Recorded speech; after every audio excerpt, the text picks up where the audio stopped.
In this video, I'm going to show you how to find the mean and the standard deviation for a discrete random variable. So we're going to start with the formulas. The mean is the sum of the x times the p of x's.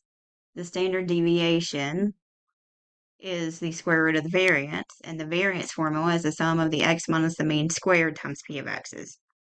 So I've got a probability distribution in Minitab. Here's my x values and my p of x values.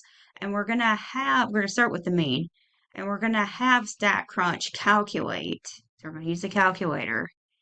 In the third column,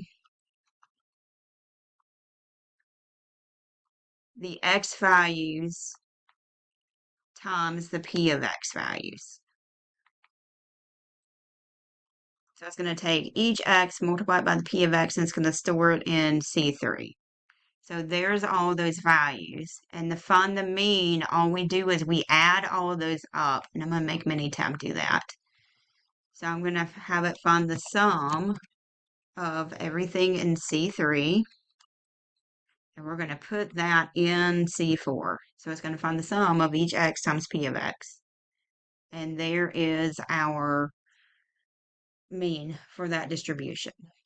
Now, the standard deviation is a little bit more intense because we want to find the sum of each x minus the mean squared times p of x. So we're going to compute that in a column, then we're going to add it all up, and then we're going to have to take the square root of the variance to get the standard deviation.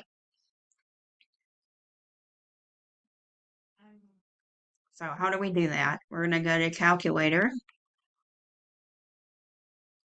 So the formula is each x minus the mean, which is 1.99, quantity squared, times the probabilities. So what it's going to do is going to take each x value, subtract that mean of 1.99, and then we're going to square that, and then we're going to multiply that squared value times the probabilities. And it's going to put all those values, I'm going to put it in C5. So there's all those values. Now if we add that up, we will get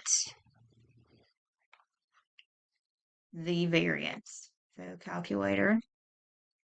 So I want the sum of everything in C5.